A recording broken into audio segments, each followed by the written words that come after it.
Hey everyone, welcome back to another lesson in MCR3U.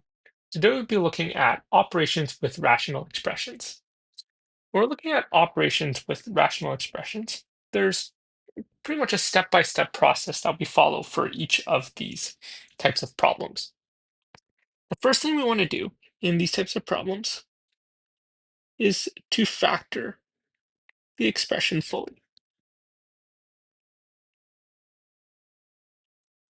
So we want to factor the expression fully. The second step is that if it is a division statement, we want to flip. Again, we want to flip the fraction.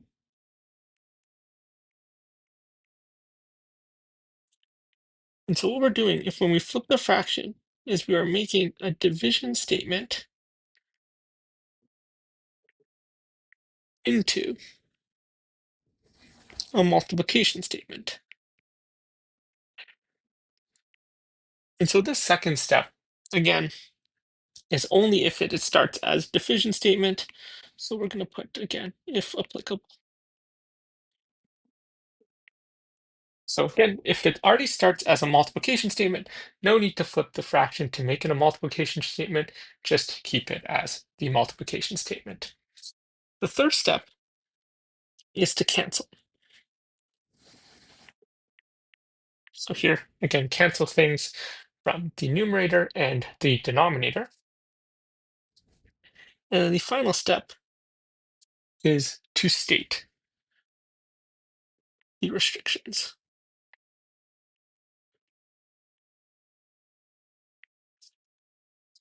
Okay, so let's look at this first example. And again, it says simplify and state restrictions. So here we have x squared minus 9 over 2x plus 4 times x plus 2 over x plus 3. And so here we again see that it is already a multiplication statement, so we know we will not have to flip that fraction there. So here we want to factor. So here x squared minus 9. Here that is a difference of squares. So I will factor to x minus 3 plus 3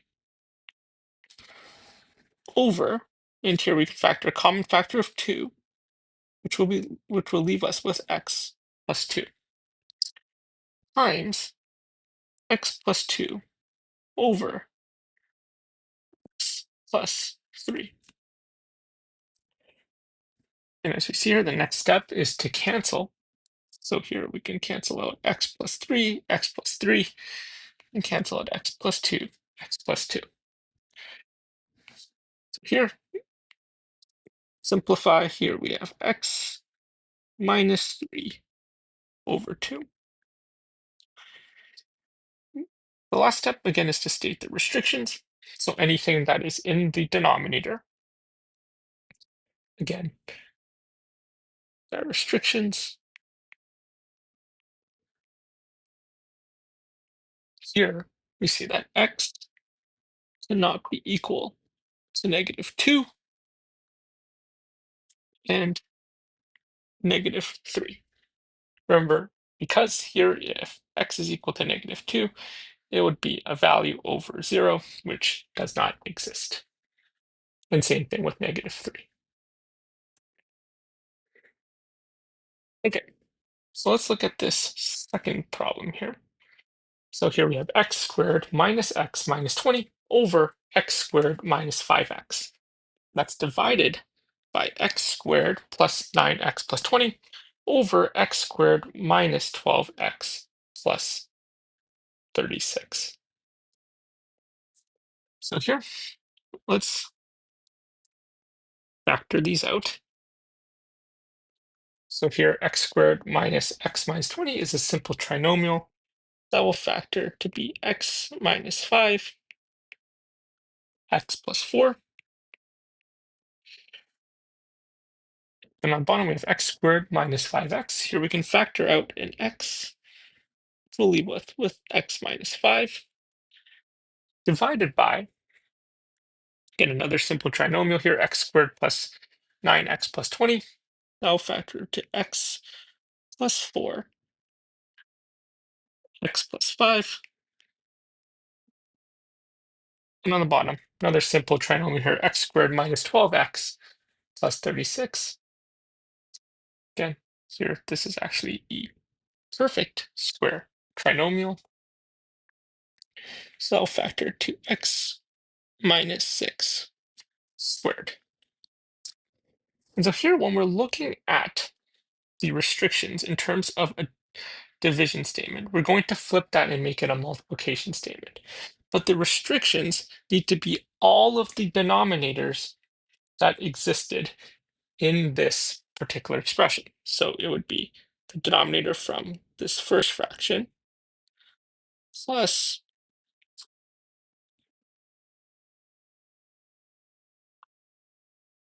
the numerator and the denominator from this second fraction, because x minus 6 squared right now is the current denominator, but when we flip it to become a multiplication statement, then the denominator will be x plus 4, x plus 5. So we'll have to keep that in mind when we're doing the restrictions. And so here we're going to keep the first fraction the same. We have x minus 5, x plus 4 over x minus 5 times, and now we are flipping the fraction. The numerator and the denominator will flip places to make it a multiplication statement. So here we have x minus 6 squared over x plus 4, x plus 5. So here we can cancel out a few things, x plus 4, x plus 4, x minus 5, x minus 5. And here we'll be left with x minus 6 squared over x times x plus 5. Here we can expand the bottom if we like. The x minus 6 squared over x squared plus 5x. Okay, so here, again, when we're stating our restrictions, and we have to state all the values that x cannot be. And so here we see that with the x at the front, again, x cannot be equal to 0. X cannot be equal to -4. X cannot be equal to plus or minus 5. And finally, x cannot be equal to 6. So again, the thing that was circled, again, x minus 5, you have x plus 4, x plus 5, and x minus 6. So all of those cannot be equal to 0. So again, x therefore cannot be equal to 0, -4, plus or minus 5, and 6.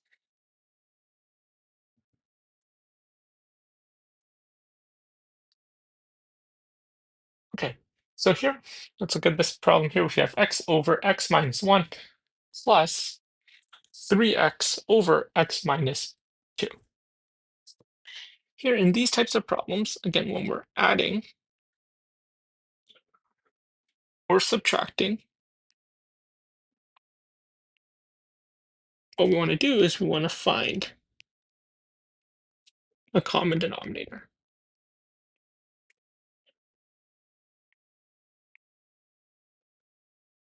Okay, so here we want to find a common denominator. In this situation, our common denominator would be x minus 1, x minus 2. And so for our first fraction, we're going to multiply what we do to the numerator. What we do to the denominator, we have to do to the numerator. So here, what we're missing in terms of our common denominator would be x minus 2. So we're going to multiply the top by x minus 2, and we're going to multiply the bottom by x minus 2. And for our second fraction here, what we're missing from the common denominator is x minus 1. So we're going to multiply the top by x minus 1, and we're going to multiply the bottom by x minus 1.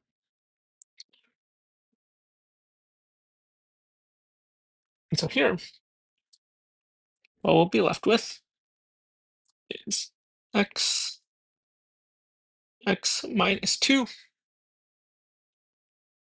plus 3x, x minus 1.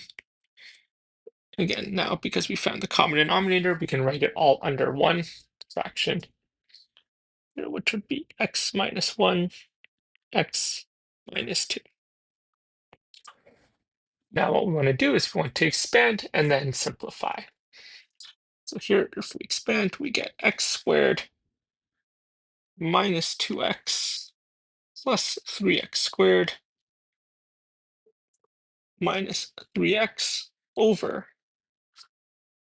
x minus 1, x minus 2.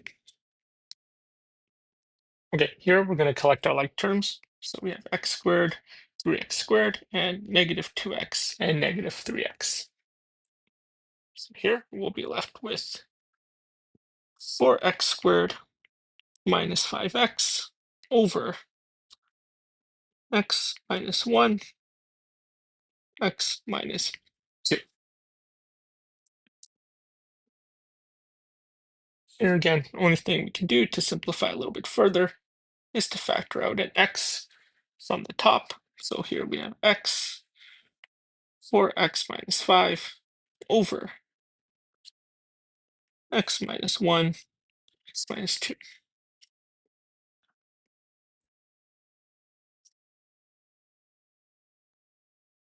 And so here, when we look at our restrictions, and looking at our denominator, again, x cannot be equal to 1 or 2. Okay, so let's look at this last problem here. Again, we have x plus 1 over 2x squared minus 7x plus 6 minus x minus 3 over 2x squared minus x minus 3. Okay, so here, again, we want to find a common denominator, but first we'll factor out, again, these two denominators, which are complex trinomials. So here we have 2x squared minus 7x plus 6. Here, again, complex trinomial. And we want to find two values that are going to multiply to equal to 12, and two numbers that are going to add up to equal to negative 7. And so those two numbers would be negative 3 and negative 4. So here, you can rewrite it as 2x squared minus 4x minus 3x plus 6 from the first two terms. And then from the last two terms, we're going to factor by grouping. So from the first two terms, we can factor out 2x, and we're left with x minus 2. And from the last two terms, we can factor out negative 3, x minus 2. Now they both have a common factor of x minus 2. We'll factor that out, and we'll be left with 2x minus 3. Okay, so that's from the first denominator here. And the second denominator, here we have 2x squared minus x minus 3. So again, here we want two values that multiply equal to negative 6, and two values that add up to equal to negative 1. Those two values will be negative 3 and positive 2. And so here we have 2x squared plus 2x minus 3x minus 3. Again, same thing as we did previously. Again, first two terms, last two terms, factor by grouping. Here we can factor out 2x, we'll be left with x plus 1. And here we factor out negative 3, we'll be left with x plus 1. Then now we have common factor of x plus 1. Factor that out. It's x plus 1, 2x minus 3. Okay, So let's rewrite now our expression here. So we can rewrite it as x plus 1 over what we factored out was x minus 2, 2x minus 3. And from the second fraction, we had x minus 3 over x plus 1, 2x minus 3. And so here we see that our common denominator that we can find,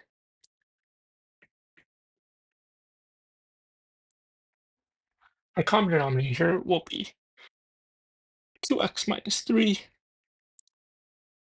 x minus 2, x plus 1.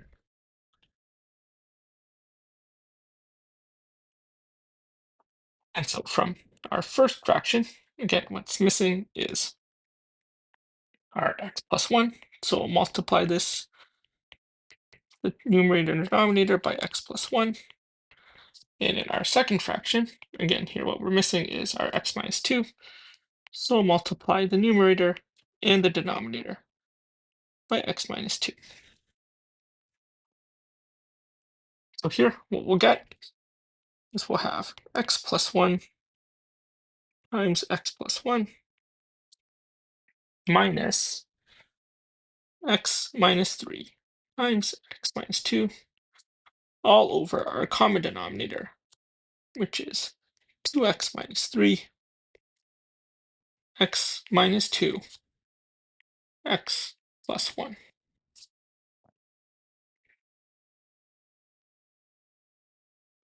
So here we will expand x plus 1 times x plus 1 and x minus 3 times x minus 2.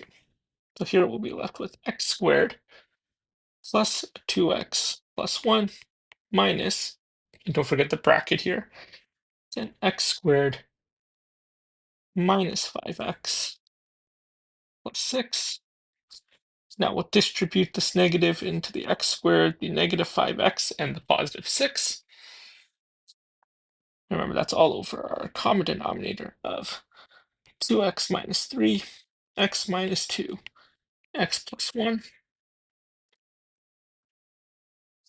So here we'll be left with x squared plus 2x plus 1 minus x squared plus 5x minus 6